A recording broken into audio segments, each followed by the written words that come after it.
Bom dia. Bom dia.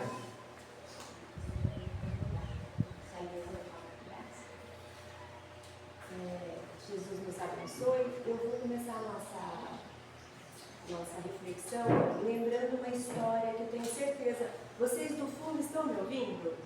Então, eu tenho certeza que a gente já conhece, então vai ser mais para recordar, porque está no livro Os Mensageiros, de Chico Xavier.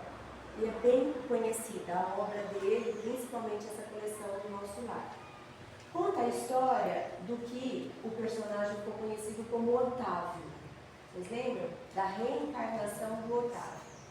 Então, lembrando, Otávio, ele era um espírito que, no seu passado pela Terra, ele se complicou muito, se complicou com multidões. Saiu daqui com muitos compromissos, usou o livre-arbítrio de uma forma muito equivocada, muito voltada para os seus próprios interesses e acabou atrapalhando a comunidade. Então, ele tinha uma tarefa grande para cumprir, né? Conforme a gente destrói muito nossa casa, a gente não cuida dela, quando a gente vai reformar, o trabalho é bem maior do que se a gente estivesse mantendo ela em ordem, se a gente estivesse acompanhando a manutenção. Então, ele tinha muita coisa para pôr em ordem na própria vida. E a espiritualidade ajudou os benfeitores, o seu anjo de guarda, ajudou que ele fizesse uma programação mais misericordiosa possível, para que com o mínimo de esforço necessário, ele pudesse impactar multidões de forma positiva. E assim ele sair daqui já com esse espírito, com essa alma mais tranquila, mais pacificada, porque a gente se atormenta quando a gente prejudica os outros. Apesar de na hora a gente achar que ganhou, que tirou vantagem, que se deu bem, mas tem lá uma consciência que todo mundo tem. E ela cobra, ela acusa, uma hora a gente não consegue mais fingir que não está vendo, que está tudo certo. Então no plano espiritual eles fizeram esse planejamento. Eles se reuniram e a gente sabe que a nossa participação nesse planejamento tem relação com o nosso próprio grau evolutivo, enquanto eu sou madura o suficiente em termos de progresso espiritual para poder participar ou não, mas na medida daquilo que eu sou capaz de assimilar e de entender, eu sou envolvida nesse planejamento, mas a direção é sempre desses benfeitores que nos amam e que são mais maduros para poder escolher, mais conscientes, mais evoluídos. Como a gente faz aqui na Terra. A gente envolve as crianças, por exemplo, para escolher algumas coisas, mas não todas, porque elas não têm condição. Já se é um jovem, ele participa um pouco mais da condição da sua vida, junto com os pais, mas também não de toda a condição. Até a gente se tornar realmente senhor do próprio livre-arbítrio, a gente vai sendo acompanhado. A mesma coisa com os espíritos. Nós temos uma jornada evolutiva para chegarmos a essa iluminação longa. E nós sabemos que no nosso grau de evolução estamos mais perto ainda da infância, da adolescência, do que da maturidade espiritual. E isso não precisa pensar muito, basta a gente ver o que a gente faz na Terra. Se a gente pensar na humanidade e a gente se perguntar que idade mental, consciencial e espiritual tem a humanidade, não deve ser muito madura essa humanidade, senão a gente não estaria fazendo o que a gente faz. Mas então o Otávio vai fazer esse planejamento para a próxima volta para a Terra. E os espíritos propõem para ele uma vida mais voltada a essa missão coletiva. Ele viria, então, se desapegando um pouco das pretensões pessoais, ele viria deixando de lado um pouco os seus interesses particulares e ofereceria a reencarnação, que são alguns anos. Vamos combinar que faz assim, já passou? Seriam alguns anos em que ele olharia para o coletivo, ele serviria, ele viria para ser um servidor, como tantos outros já passaram pela Terra, oferecendo a sua vida para o coletivo.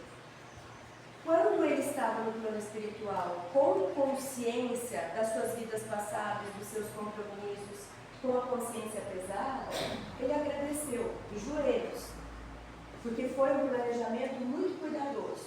Ele foi muito beneficiado, inclusive. O planejamento seria, ele viria, ele se reencarnaria, e ele se identificaria com a doutrina espírita, naquela reencarnação.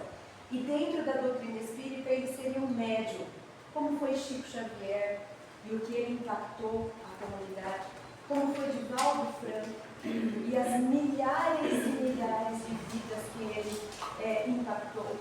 Então o Tato viria para ser esse médium, que seria quase que um canal aberto da espiritualidade, para atender a todos os sofridos. Ele aceitou, viria acompanhar. Ele estava na colônia Nosso Lar. Do Nosso Lar, 6 espíritos que já estavam mais evoluídos do que a maioria da Terra, aceitaram reencarnar com ele e viriam para apoiá-lo. Ele ficaria 10 anos tendo que passar por essa escola de preparação, de fortalecimento moral, espiritual, emocional. Passados esses 10 anos desse sacrifício, desse esforço, essas 6 almas se juntariam e a vida dele seria mais tranquila, ele poderia ter uma vida mais amparada. Ele precisaria de um primeiro período para se fortalecer, para mostrar que tinha realmente disciplina suficiente, para se fazer missionário. Porque ninguém se torna missionário assim. Ainda que 10 anos é um bom número, né? A gente vai combinar que às vezes leva uma vida para você acordar e ver o que realmente importa aqui na Terra. Então foi tudo organizado. Ele reencarna. Mas quando a gente reencarna, tem o tal do véu, né? Que a gente cobre aquilo que está antes, aquilo que está longe. Até porque a gente precisa ser testado como se a gente não soubesse daquilo que precisa acontecer. Senão a gente faz por medo, a gente faz porque mandaram. E aí não dá para saber se eu realmente faria ou não. Então eu preciso ter a chance de fazer aquilo que a minha consciência me diz. E não porque eu estou olhando para o anjo da guarda com medo dele, que nem criança. Quando o pai está vendo, age de um jeito. O pai fechou a porta, ela faz tudo diferente. Então o pai precisa de vez em quando fechar a porta, ficar olhando para o buraquinho para saber se o filho já está na condição de se responsabilizar ou se ele só está condicionado ou interpretando um papel que nos agrada. A gente vem para a Terra e aí é a gente com a porta fechada e o pai lá fora e deixando a gente ver se a gente sabe cuidar do nosso quarto ou se quando fecha a porta a gente faz um lado. Então o Otávio reencarna e a gente sabe que a vida da Terra não é fácil. Tanto não é fácil que a gente tem essas notícias dos romances que principalmente Chico ou Divaldo trouxeram, mostrando da dificuldade. A gente viu nesse humor aqui o quanto que a gente não quer voltar para a Terra. Porque aqui é muito risco. É muito risco. Por que é muito risco? Porque ainda a massa, se tiver que arrastar e arrasta, e se a gente se deixar arrastar, não é para a caridade, não é para o perdão, não é para o respeito, a tolerância, o amor a todos. A gente vai para o preconceito, para o egoísmo, para o orgulho, a gente vai para os gozos materiais, a gente vai para o status, para a fama. Então não é fácil, precisa de muita vigilância e oração, como disse Jesus. Então o Otávio reencarna. E ele, quando se torna já um jovem adulto, desde criança ele sabia que ele tinha essa mediunidade, que era uma mediunidade muito sensível, ele vivia os 2 planos como se fosse um só, ou seja, ele conversava com esses mentores, ele estava bem amparado, bem consciente. Não dá para falar, mas eu não sabia, ele sabia que estava acontecendo. Ele tinha uma noção clara, ele não tinha clareza perfeita, porque ele precisava dessa liberdade para ver se ele faria realmente por si só ou se ele estava imbuído do medo. Ele então se torna um jovem adulto e ele conhece uma mulher. Não cabia família nessa vida, não cabia relacionamento amoroso, porque Deus é muito justo e a gente, quando se responsabiliza por algo, não dá para fazer mais ou menos. Então não dá para você abraçar 2 instituições que são muito importantes. Então a gente precisa ter consciência do que você vai fazer na vida, para não sair abraçando um monte de coisas, se responsabilizar e não dar conta. Deixar filho para trás porque quer ser pai, mas também quer viajar 200 dias por ano. Não dá. O Divaldo viajava mais de 200 dias por ano. Não dá para manter uma família, se responsabilizar por ela e fazer isso. Mas o Otávio conhece essa mulher, e essa mulher, ele se encanta por ela. Mas ele se encanta por ela não é porque encontrou uma alma gêmea, ou seja, entre aspas, né, alma gêmea. Não é porque encontrou um espírito afim, não é porque sintonizou com alguém que estava na mesma faixa de busca. Não. Era uma ligação puramente sensorial, puramente sexual. Era uma atração muito mais movida por hormônios da fase, que era o primeiro teste, para ver se ele conseguiria se manter. A gente conversa com o Divaldo, com o Raul, quem teve chance, e eles contaram dessa fase, em que o corpo falava e gritava. O tanto que você precisa saber lidar com isso, para você não acabar atrapalhando aquilo que você planejou. Mas ele não deu conta, e aí ele começa com o pensamento da Terra. Porque aqueles dois que estavam conversando ali, eles não estavam conversando enquanto espíritos. Eles estavam conversando enquanto encarnados. O ponto de vista deles era encarnado, eles estavam preocupados com coisas daqui. Não é isso que a gente discute com o nosso anjo da guarda quando a gente vai reencarnar. O ponto de vista enquanto espírito é outro. Às vezes alguém diz assim pra gente: ai, eu perdi a minha mãe e meu pai, e tem me atormentado uma certa discussão que eu tive, eu acho que eu queria ter pedido perdão, mas não deu. E a pessoa não se atormenta. Mas a gente sabe que esse espírito do plano espiritual é outra. É outra. Para ele aquela discussão não é nada. É a gente que tem essa visão daqui. Muito diferente quando você olha de lá. Então, quando eles estavam no plano espiritual planejando, eles fizeram todo esse olhar e o Otávio disse: vou tirar de letra. Vou ser médium, ou seja, os espíritos podem me lembrar o tempo todo da minha missão. Vou ter 6 espíritos maiores do que eu na escala evolutiva, mais modernizados, para me apoiar. Basta que eu não me encante com as coisas da matéria? Ah, não, isso vai ser menor, até chegar aqui. Então ele começa a se encantar, se envolve com essa mulher e vai tocando a vida. Enquanto isso, enquanto ele vai crescendo, o pai, a mãe desencarna, o pai fica viúvo e se casa com uma outra pessoa. E logo em seguida, depois de alguns anos, o pai também desencarna. Então fica uma viúva com, presta atenção, 6 filhos. 3 que eram dela do primeiro casamento, 3 que eram irmãos por parte de pai do Otávio, porque o Otávio era filho único do pai e da mãe. Morre a mãe do Otávio, que não tinha tido outro filho. Morre o pai do Otávio, que só tinha ele com aquela primeira mãe. Teve mais 3, a viúva tinha mais 3, sobraram 6 crianças naquela escadinha. E essa viúva, em desespero, não sabe para quem vai correr, como vai fazer para cuidar dessas crianças, vai pedir para o Otávio: Otávio, venha morar com a gente, por favor. Se responsabilize, me ajude a criar essas crianças. Aí depois você vai seguir sua vida. Mas ele pensa com a cabeça da filha: é meu direito ter a minha família, ter a minha casa. Não fui eu que pus esses filhos no mundo. Não foi eu. O problema é dela com ele, quem mandou ficar pondo filho no mundo. Quem é que vai criticar com o olhar da terra isso? É justo? É a vida dele. A lei não vai obrigar.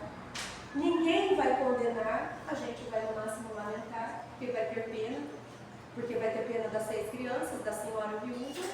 Mas você vai cobrar dele que ele não tem a vida que ele quer ter? Mas era a prova, era o teste para ver se ele daria conta de fazer sacrifícios pelo bem comum. Ele diz não, engravida a mulher que nasce através desse casamento, dessa união. Nasce uma criança que é o espírito, que é o obsessor da mulher, que tinha um monte de complicação, e aí ele atrapalha a vida dele inteira. Os espíritos que estavam acompanhando se afastam, porque a missão que eles iam desempenhar juntos já não tem mais sentido. E esse homem vai viver a terra. Ele vai viver a vida na terra. Com uma mediunidade uma antena muito aberta, era muito acessado pelos espíritos. Não tinha proteção dos seus benfeitores. Ele virou um instrumento na espiritualidade, na mão da espiritualidade inferior. reencarnaram para a tarefa. Foram fazer outras tarefas, foram fazer outros tipos de bem, e ele ficou entregue a si mesmo. Então eu trouxe isso como um exemplo para a gente explorar um pouquinho a respeito de como se dá essa reencarnação. A gente vê que mesmo quem é espírita, porque esse grupo que produz esses vídeos, eles têm muito conhecimento. Eu nunca vi nada de equivocado em termos de conceitos espíritas. Mas veja que para eles comunicarem, ganharem curtida e agradar a gente, eles trazem uma sátira a partir de um ponto de vista daqui. Porque no plano espiritual, aquilo lá não faria sentido nenhum, aquele tipo de conversa. A não ser que fosse uma conversa que era mesmo, né, entre duas pessoas, entre dois espíritos, muito mais aqui, muito mais focados aqui do que lá. Mas essa conversa que acontece para reencarnar é uma conversa seríssima e ela tem um ponto de vista espiritual, ou seja, não vai me interessar movimentos gástricos. Não é isso que vai me incomodar, isso lá não faz sentido nenhum. Se eu vou ser homem, se eu vou ser mulher, o que faz sentido lá? São os temas grandes da nossa vida. São as espinhas dorsais, todas essas coisas é o que os filósofos primeiro chamaram de acidentes, no sentido de aquilo que agrega a substância, mas não define. O que interessa para a gente? Propósito. Interessa para a gente sentido. Interessa para a gente o contexto onde eu vou me inserir. Porque dependendo do contexto onde eu vou me inserir, vai caber ali um ou outro tipo de prova que eu vou ser convidado a experimentar. Então são temas gerais que vão ser tratados. E eu trouxe aqui algumas perguntas para a gente recordar de O Livro dos Espíritos, que diz, por exemplo, a 258, quando na erraticidade, antes de começar a nova existência corporal, tem o espírito consciência e previsão do que ele sucederá no curso da vida terrena? Ele sabe o que lhe espera aqui? E aí os espíritos vão associar, ou seja, é relativa essa pergunta, porque cada um é um. Eles vão dizer assim, ele próprio escolhe o gênero de provas, porque há de passar, e nisso consiste o seu livre-arbítrio. Então, ele tem livre-arbítrio, ele participa de algo muito geral, mas não é ele que faz isso sozinho. Não é um jovem que fala assim, deixa eu ver que escola que eu vou ano que vem, que período que eu vou frequentar. Não é ele. Mas ele participa, né? Pode levar ele e falar, tem 3 possibilidades de escola aqui, de colégio. Todos os 3 a gente analisa juntos. Agora, você pode participar, você tem livre-arbítrio para acessar, mas é algo muito genérico.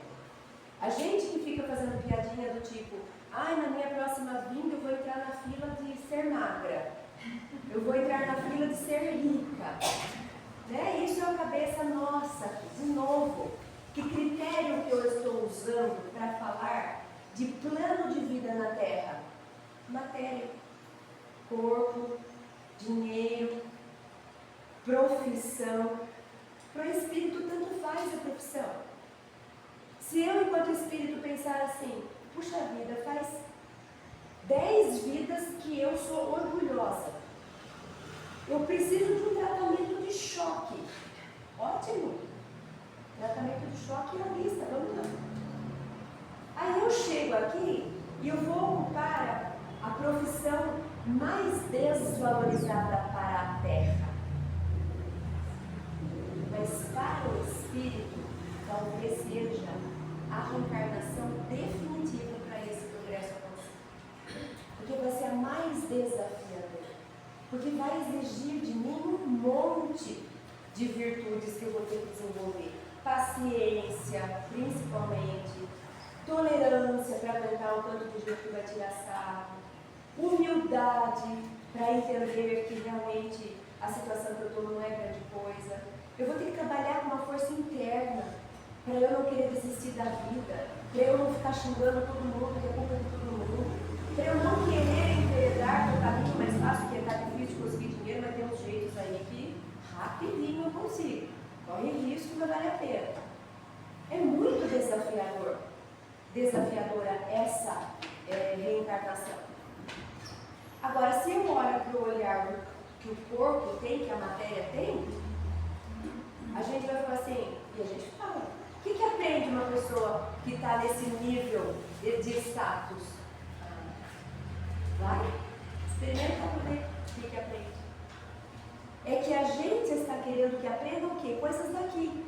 Não vai saber falar outra língua, não vai ter cultura variada, não vai desenvolver paladar gastronômico, porque nos interessa as coisas daqui. A gente vai achar que não adiantou nada essa vida dele. O que ele aprendeu? Não foi nem para a escola, coitado, não sabe nem fazer conta. Se a gente pudesse se ver no desdobramento espiritual, quando cada um deixou seu corpício aqui e acordou no plano espiritual, e a gente pudesse ver o quanto um evoluiu, o quanto evoluiu, provavelmente a gente não vai querer entrar nas vilas do Madrid nem do Riquinho na próxima vez. Provavelmente ele vai falar assim, olha, vai ser duro, já estou suando de imaginar, mas manda bala, porque é isso daí que vai me fazer crescer. Então eu estou querendo trazer nesse começo a consciência de que é muito diferente a gente olhar para a vida a partir desses olhos que estão formados com lentes de critérios materiais, que é daquilo que eu vejo na rede social, que é daquilo que eu escuto na escola, daquilo que a minha mãe fala, que meu pai fala, que eu tenho que ser isso, eu tenho que conquistar aquilo, eu tenho que ter não sei das plantas. É assim esse ponto de vista. O ponto de vista de quem consegue olhar para a vida pela lente da alma, primeiro que tudo isso aqui desmonta. Tanto faz você ter, você não ter, lógico que você vai sofrer de um jeito ou de outro, e toda vez vai ter desafio à vista, mas você transcende esse olhar. Aí outras coisas passam a ser significativas, a sua busca por outras coisas. E a gente precisa desenvolver esse olhar. É ele que vai fazer com que a gente não perca o norte da nossa reencarnação. Que a gente não se perca sendo arrastado pelas coisas daqui. Que a gente não vá assim, como uma onda pela porta larga, que é a da perdição, que é no sentido de, nossa Senhora, escolhi tudo errado. Só que precisa ter esse olhar espiritual. Eu preciso me lembrar do que realmente tem importância para o espírito. Não são coisas associadas com a matéria. É crescimento interior, é desenvolvimento de uma consciência pacificada, é desenvolvimento de empatia, de fraternidade, de amor pelo outro, é conseguir enxergar todo mundo num nível de igualdade. Tem tantas coisas para a gente valorosas, mas quem é que veste essa lente quando acorda de manhã e vai para trabalhar? A gente vai mirar no dinheiro, na beleza, na fama, no poder, na disputa. E aí a gente pode correr o risco de, chegando aqui, fazer como Otávio. Esqueceu tudo, ficou 30 anos no plano espiritual. 30 anos se preparando para reencarnar. E chegou aqui, jogou uma baita oportunidade. E aí, como serão as próximas vidas? Ele teve a chance dele. A gente, como pai, faz isso. Filho, eu expliquei, eu fui junto, eu acompanhei, eu preparei. Você não valorizou. Você vai precisar dar uma sofridinha aí para valorizar o que a gente está fazendo. Quantas vezes a gente não vê o pai, vai sua para pôr o filho numa escola particular, o filho faz tudo errado. Não valoriza, o que o pai faz? Vamos então para uma escola que barra para você enfrentar, você vai ter que lidar com coisas ali, para você entender a vida. Então, provavelmente esse Otávio deve ter comido o que ele amassou na sequência para ele poder se restituir e merecer de novo esse investimento do plano espiritual. Tem uma outra questão que é na sequência que o Kardec pergunta: não é Deus então que lhe impõe as tribulações da vida como castigo? Tem essa ideia, né? A resposta é: nada ocorre sem a permissão de Deus. Então, sim, Deus está por trás de tudo, essa força divina, essa inteligência, a causa primeira de todas as coisas, como a gente queira definir. Existe Ele por trás, nada acontece sem a permissão dele. Porquanto foi Deus que estabeleceu todas as leis que regem o universo. E de agora perguntar por que Ele decretou esta lei e não aquela. Dando ao Espírito a liberdade de escolher, Deus lhe deixa a inteira responsabilidade dos seus atos e das consequências que estes tiverem. Nada lhe estorva o futuro, aberto se lhe acham assim o caminho do bem como do mal. Se vier a sucumbir, restar-lhe a consolação de que nem tudo se acabou e que a bondade divina lhe concede a liberdade de começar tudo de novo. O mal que foi feito e a gente vir assim refazer. É como se essas leis divinas, elas fossem pra gente, fazendo uma simples analogia, é como se a gente fosse para um lugar que a gente não conhece, muito complicado, e a gente tivesse a chance de usar o GPS. Então a gente põe o endereço, o GPS ele consegue, além de conhecer as rotas todas, ele consegue ter informação online, on time, e ele consegue ver, inclusive, se no futuro me espera um acidente para ele poder me mudar de rota. Aí eu vou, pego meu carro, começo a dirigir com o GPS que tem essas informações. Aí chega uma hora que eu falo assim, por que ele está me mandando para cá? Quem já não fez isso? E se arrependeu amargamente? Olha que bobo esse GPS. Aqui é reto, ele está me mandando fazer uma curva para voltar lá na frente. Imagina, vou reto, porque eu sei. Ou seja, a gente comprou o GPS, a gente instalou, a gente paga, a gente põe, ele planeja, mas depois você acha que você sabe mais que ele, e daí você não segue o GPS. E aí você chega num acidente, fica 2 horas esperando. Se você tivesse feito uma curva que demoraria 10 minutos a mais, você estaria lá na frente, mas a gente acha que sabe mais do que as informações chegando, do que o mapa que está tudo ali naquela inteligência artificial, a gente sabe mais. É isso. Deus vem e instala essas leis. O problema é que muitas vezes a gente acha que sabe mais do que ele. A gente olha para a terra, a gente olha para as oportunidades, e na nossa cara, e para nós está na nossa cara que é isso que a gente tem que fazer. Mas tem intuições, algo em mim que fala, talvez não seja isso, mas está muito tentador. Está muito tentador. O negócio está ali, um pote de ouro na minha frente. Mas a conversa que eu escutei para chegar naquele pote, não calou. Mas não sei, parece que não é por aí. Ainda que aqui não tenha um pote de ouro, parece que meu coração me chama. Porque aqui tem uma coisa que me move internamente. É muito isso, é muito percepção, intuição, reflexão, meditação que faz com que a gente acesse as leis divinas. Para a gente não sair da rota e não se arrepender depois. Mas se a gente pegar o caso do Otávio, o que ele fez? Ele nem parou para perguntar para o amigo espiritual dele, o que você acha da minha ideia? Né? De eu esquecer 6 crianças, né? Que o meu dever moral está falando a parte para a vida, porque não são irmãos seus. O que você acha de eu jogar tudo isso fora porque eu estou apaixonada e fanatizado por essa pessoa? Então ele não olhou nada, nem a voz interna, nem a voz do espírito, nem a moral de falar assim, Cris, você não era o que você queria fazer, minha filha, mas vai ser difícil você fugir dessa. Sua consciência não vai deixar, paciência. Respire e vai. Não é o que você queria fazer. Quantas vezes a gente faz isso quando é pai e mãe? Quantas vezes? Estou pronta para sair para uma festa que eu estou esperando faz não sei quantos meses, equipada, o neném apresenta a febre. Sai do vestido, tira a maquiagem e vai cuidar do bebê. A gente é para isso que a gente vem. É para superar a si mesmo nessas coisas que nos arrastam. Só que eu tenho que ter um ponto de vista mais maduro, mais alinhado com o espírito. Porque se eu olhar com o olhar da terra, eu vou ter justificativa. Eu vou falar assim, não, eu sou mãe 7 dias por semana, 24 horas. Eu vou por alguém aqui para cuidar. E está errado? Não. A gente sabe no espiritismo que não vai ter certo e errado. Eu acho que deveriam dar para a gente uma cartilinha para a gente não correr o risco. Tira nosso livre-arbítrio, que a gente nunca sabemos usar, quando a gente aprender, devolve. Mas não é assim que Deus quer. Porque para Deus toda experiência faz a gente crescer. Então, se eu entender naquele momento que eu também sou viva, que eu também mereço uma festa, e peço para minha mãe ficar com as crianças, proteger as crianças, tá bom. Está errado?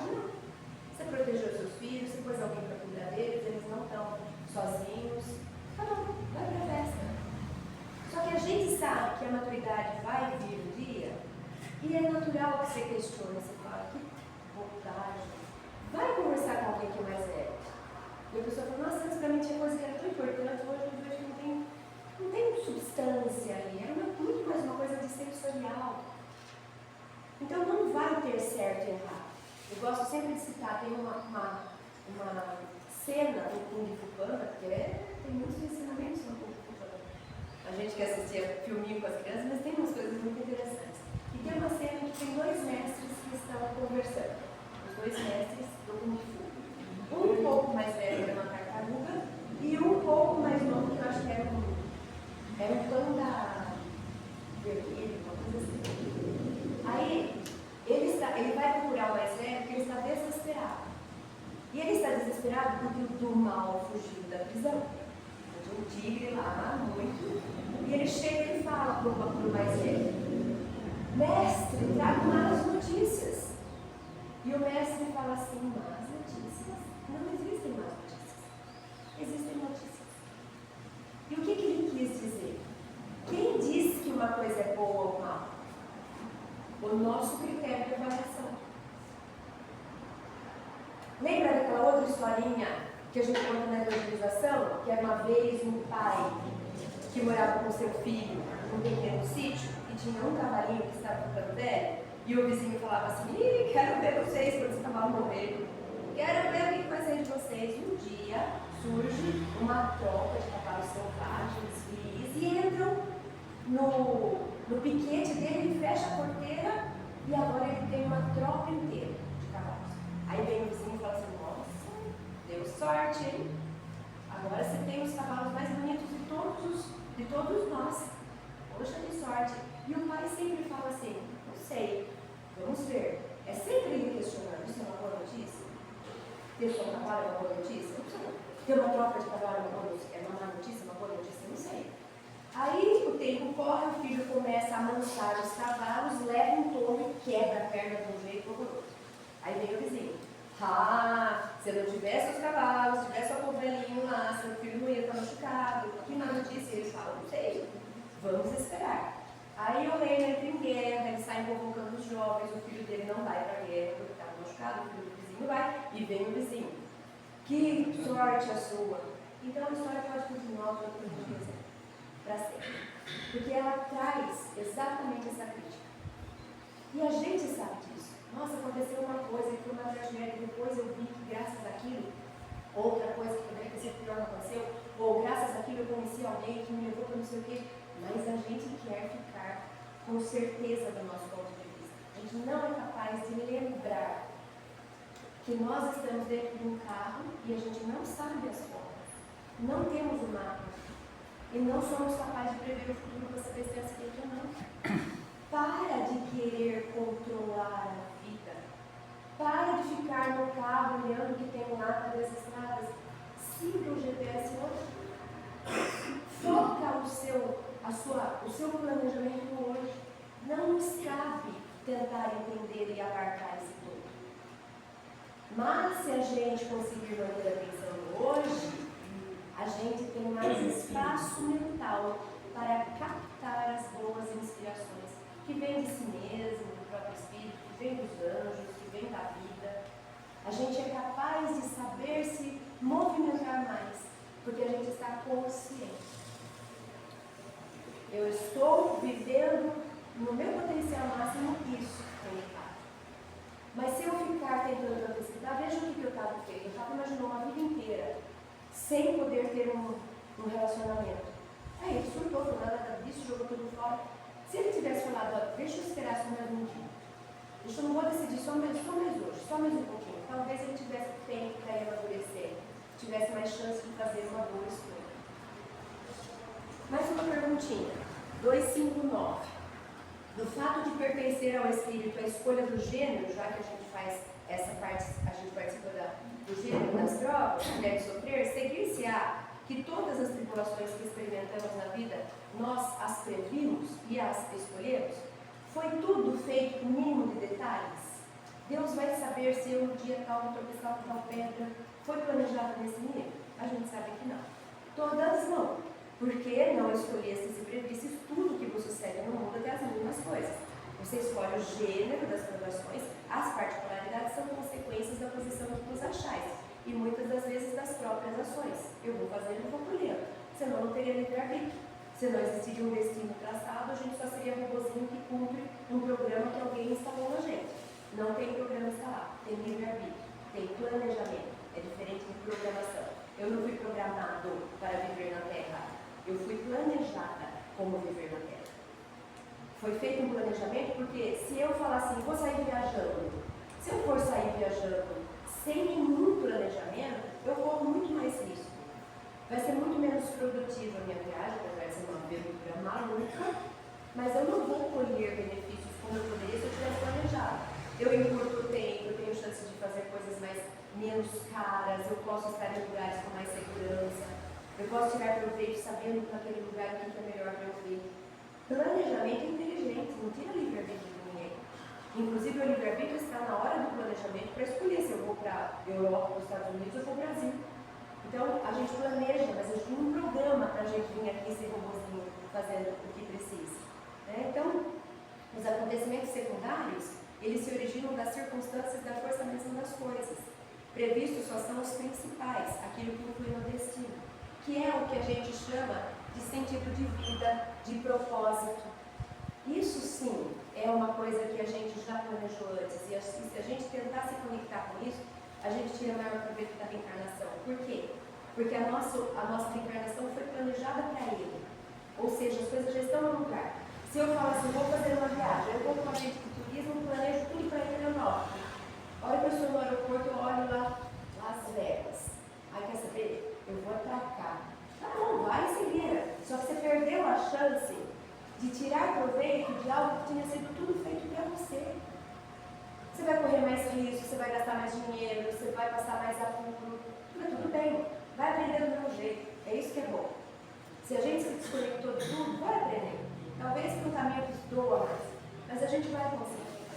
Então, mas se eu puder lembrar que já existe algo, e essa busca do que é conectado, é quando você tenta se conectar com a sua essência. E você tenta seguir aquilo que a sua alma te pede. E às vezes a gente começa a vida de um jeito porque a gente vai arrastado pela terra. Então a terra fala assim, hoje o que é bonito? Ah, hoje é bonito é você ter, isso já faz tempo que é, ter dinheiro. Aí fica o pai e a mãe na orelha dos filhos, vamos ver, mercado de trabalho, o que mais ganha dinheiro? E aí conduz os filhos, não para serem quem eles são, mas para eles estarem inseridos numa sociedade que diz que isso é o que se dá melhor. Aí desvia. Aí o filho vai, a gente tem 1000 histórias para contar. O filho vai, faz a faculdade que o pai e a mãe orientou, vai trabalhar com aquilo, ok, a pessoa é boa, ou é dedicada, cresce, mas não ama o que faz. Não volta para casa cheio, volta vazio se arrastando. Ainda bem que tem uma noite para poder recuperar para ir de novo para esse martírio no dia seguinte. Aí chega uma hora, quando a pessoa é capaz de olhar para si, e que ela fala, independência ou morte, chega, não é isso que me agrada. E aí a gente faz uma revolução na carreira, na vida, muda de país, muda de relacionamento, seja o que for. E aí a gente vai preencher a própria alma dela, porque agora eu sou capaz de entender. E aí quem está olhando fala assim, você é louca, você não tem estabilidade, você saiu você se aventurou num outro país, você não sabe nem falar a língua. Não, você vai ter certeza, porque agora sim você se realiza. Aí não importa o que você vai viver depois. O importante é que você vai sentir que você está conectado com esse corpo. Você não está fora. Sabe quando a gente sente que você está fora? O trem saiu um pouco do trilho, ele até está indo, mas ele está indo no solavanco. Não está legal isso. Então a gente precisa ter o quê? Vida interna rica, para ter a chance de se conectar com o nosso propósito, para que a nossa vida aqui seja a mais produtiva possível. Ou seja, é uma vida em que eu vou estar mais consciente de mim, não vou ficar copiando o que os outros falam, nem ficar seguindo o que os outros não. É uma vida em que eu estou mais conectada com a espiritualidade, vou tirar proveito de tudo que é inteligente especial e GPS, fazendo uma analogia, né? Você está conectado com o plano espiritual, com Deus, com a vida, com a força do bem, seja lá o que for. E eu vou seguir o plano e não vou desperdiçar o plano inteiro que foi feito. Porque nesse plano tem sim pontos principais, que é, se a Cris for indo, vai chegar uma hora que ela vai se...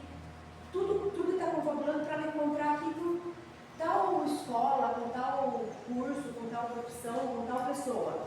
Aí vai ter um up ali. Faz dá um up no level, como diz a moçada que joga, né? Subiu de nível. Aí ela continua, chega ali e vai aparecer uma situação que vai ajudar a facilitar as coisas. Sabe quando a gente fala assim, parece que o negócio foi? Você não fez esforço, o negócio foi? Esse é um sintoma de que você está conectado. Esse é o sintoma que você está tirando proveito de um plano que foi feito. Então eu chego lá no lugar onde eu fui viajar, tem uma pessoa me esperando no aeroporto. Ai, que delícia! Não vou precisar descobrir onde está o mapa, cadê o Uber, se o Uber é do bem, se eu vou ter que pegar o ônibus. Tem uma pessoa me esperando. Por quê? Porque eu planejei. Eu vou encontrando amigos, eu vou encontrando suportes, as coisas vão surgindo, as coisas... Por isso que a gente fala que não é difícil. Deus não fez uma vida para a gente vir aqui e ficar arrastando pedra e voando pedra para cima. Não. Quer dizer que vai ser tudo fácil? Não. Quer dizer que a gente vai trabalhar muito. A gente vai enfrentar muitas coisas, mas ao mesmo tempo, a gente vai ter a sensação que está tudo fluindo. A gente tem a sensação de que aquilo nutre. Eu não saio inteiro estrumbicado do negócio. Eu vou, ralei, nossa, estou cansado, estou pleno, estou feliz, estou cheio. Por quê? Porque eu estou seguindo essas forças que confabulam com o meu crescimento. Porque é isso que Deus quer, que todo mundo cresça. Não tem história melhor, não tem história pior, não tem situação mais favorável, todas são oportunidades de crescimento. E cada uma a gente vai experimentar certos desafios que a outra não tem, mas não é porque não tem esses desafios que não tem, ou outros, às vezes tem desafios ainda mais desafiadores. O que é importante é que é tailor-made. Sabe o que é tailor-made? É feito para você. É feito para você. Vai um figurinista lá e mete no seu corpinho o que precisa. Então, não adianta eu querer viver histórias que estão na moda. Não adianta eu querer viver histórias que eu, pensando, achei uma justificativa bem bonita para embasar a minha escolha, mas lá no fundo tem uma nossa que fala, pelo amor de Deus, não tenta isso. Mas olha que narrativa bonita, quero ver quem vai contrariar o que eu estou falando. Eu só quero casar e ter filho. Que bonito, Otávio, vai, é sua vida. E é verdade isso, cada um tem direito de viver a própria vida. Mas concorda que tem outras coisas envolvidas? E se eu tiver chance de olhar com esse olhar mais amplo, eu vou saber me direcionar mais. Mas na minha palestra eu escrevi relacionamentos e planejamento reencarnatório. Porque eu queria terminar trazendo um foco nessa parte de relacionamentos. Até agora a gente falou um pouco para lembrar dos conceitos de como se faz o planejamento reencarnatório. Como é que se dá, por que cada um de nós está no lugar com quem, onde, quando estamos. Porque existe uma lei perfeita que cuida para que, é como um pai. Eu preciso que meu filho aprenda uma lição. Eu vou deixar ele se expor ao que precisa, mas eu vou facilitar o máximo que eu puder sem interferir no aprendizado. Ele não vai precisar ralar mais do que ele vai ralar. Se eu puder poupar, eu vou. Imagina Deus, se eu como pai imperfeito que sou. Então Deus vai sempre nos oferecer a melhor condição, mais eficiente do progresso, com as maiores facilidades possíveis e os menores desafios. A condição é sempre a mais eficiente de todas. Mas dentro disso vai ter suor, lágrimas, um tudo completo. E como diz Joana de Ângeles, a felicidade é a somatória dos momentos alegres, confortáveis, agradáveis, não é mais, com os momentos desafiadores, com medo, difíceis, com raiva. A felicidade é estado de espírito. E o estado de espírito de quem entende que tudo tem motivo de ser, que tudo agrega, eu vou ser feliz sempre. Quer dizer que eu vou estar sorrindo, não quero, não. Isso não é felicidade. Isso é o nosso conceito espiritual de felicidade. Que a gente mistura. Felicidade é igual ao prazer que eu vou estar sempre rindo. Isso não é felicidade. Felicidade é uma consciência tranquila. É um alinhamento com aquilo que é realmente importante para a Terra. Então, em termos de relacionamento nos planejamentos reencarnatórios, o que a gente pode fazer para se manter mais seguro dentro dos relacionamentos? Para a gente saber aproveitar melhor os nossos relacionamentos. 2 pilares importantes, que se resumem na fala de Jesus, quando alguém perguntou para ele o que a gente tem que fazer para evoluir. Ter o amor a Deus sobre todas as coisas, ou seja, se conecte com Deus, lembre que Deus está no comando, não queira fazer as coisas por si, viva o mais possível junto dele. E aí ele fala, ao próximo como a si mesmo. Então, no relacionamento, eu preciso cuidar, amar, proteger, investir ambos no mesmo tamanho. O que a gente tende a fazer na Terra? A gente tende a polarizar.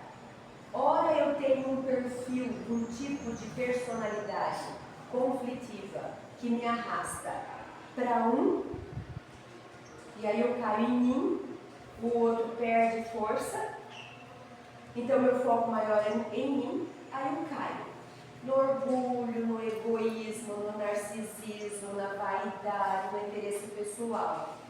Me dei mal. E tem outras pessoas que vão mais para o segundo, esquecem de si e vivem olhando para o outro. Aí eu caio no outro pó, porque eu me anulo, eu não me protejo, eu não ponho limites, então eu viro capacho do outro, eu me ponho submisso ao outro, eu me deixo ser explorado, humilhado, o outro é maior, é tudo para ele, eu não tenho vez. Isso é o que a gente vê na maior parte das vezes na Terra. A chance de se pegar um relacionamento e analisar e perceber que tem essa dinâmica desproporcional é muito mais do que a média, do que a máquina. É muito para lá que eu sou inteiro para você. Você encontrar um casal, 2 pessoas que se relacionam, em que elas conseguem ter um equilíbrio do eu e do outro, é raríssimo. E você pega com palavras, às vezes expressões, a pessoa está junto há 30 anos, e de repente uma delas fala assim, vamos comigo jogar basquete. O outro fala assim, sabe o que é nesse dia? Eu combinei de ir fazer uma meditação. Aí um fala para o outro assim, você não vai comigo para ir naquilo? Esse não vai chocar, né? Porque entre uma coisa que está vendo? Pois é, aí já tem dinâmica de poder. Nessa fala já tem algo do tipo, como é que você ousa querer alguma coisa que só é seu e não vir, me servir e me acompanhar no caminho? Porque não é a coisa em si que está sendo analisada, basquete ou meditação. O que está sendo analisado é assim, você prestou atenção quando eu estou indo para um lugar, você está falando que talvez você não me siga? Não importa o que você vai fazer. Então é tão sutil. Então a chance da gente ver 2 que conseguem respeitar a si e ao outro mais ou menos em igualdade é muito raro. E qual que é a questão? Por que isso nos pega? Como é que a gente pode? Está na câmera? Não está, cara. Está no inconsciente. Porque existe no inconsciente dores. E elas buscam o conforto. Elas buscam o conforto na compensação, ou seja, buscam o oposto de mim. Se eu sou uma pessoa que internamente tem fraqueza, insegurança, medo, ou seja, tá vendo? Eu estou me sentindo pequenininha, eu preciso de alguém bem grandão para me compensar. E alguém bem grandão é alguém poderoso, dominador, opressivo. Como o meu olhar é um olhar de conflito, eu não vou buscar o que é equilibrado. Eu busco outro conflito do qual oposto. Isso é lindo. Isso é psicologia da vida. Eu busco o outro que compensa pelo excesso. para a gente vir aqui e um encaixa no outro. Então a gente diz assim, quando você estiver numa relação de vítima e dominador, vítima e predador, seja lá o que for, não tenha dó da vítima, tenha dó dos dois, lamente os dois, porque eles estão no contrato ali. Se eu estou sendo vítima numa relação, é porque eu estou me pondo como vítima da relação. Se eu não trago a vítima em mim, ninguém consegue me dominar. Não dá liga. Não dá liga. Agora, se eu trago uma vítima, eu posso ficar trocando de relacionamento. Enquanto eu não pôr essa vítima para correr e falar, Cris, acorda para a vida, você consegue fazer? Eu vou ficar trocando e eu sempre vou inconscientemente atrair aquele que vai me dominar. É uma relação, pode olhar isso. E como que eu vejo essa relação que não dá certo? Porque não estou amando ao próximo como a mim mesma. Ou eu estou amando a mim, nesse sentido ruim, desfazendo do outro como o outro ao meu serviço, ou eu estou me dedicando ao outro porque eu não acho merecedor, então eu me sujeito a relacionamentos violentos e eu fico justificando o que o outro está fazendo comigo. Então, no planejamento reencarnatório, ninguém vem para sofrer em relacionamentos. A gente pode vir para ser desafiado, mas a gente não vem para ficar apanhando. A gente vem para aprender uns com os outros, de igual para igual. Então, o máximo que eu posso fazer para mim, para eu saber que eu estou me dando bem na vida, no máximo que eu sou, faz, cuida de si e cuida dos outros que fazem parte do seu ser. Os dois são tão importantes para você e para ele.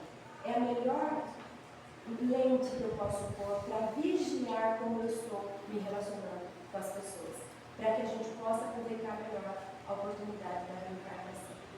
Obrigada pela atenção, a gente vai fazer a oração.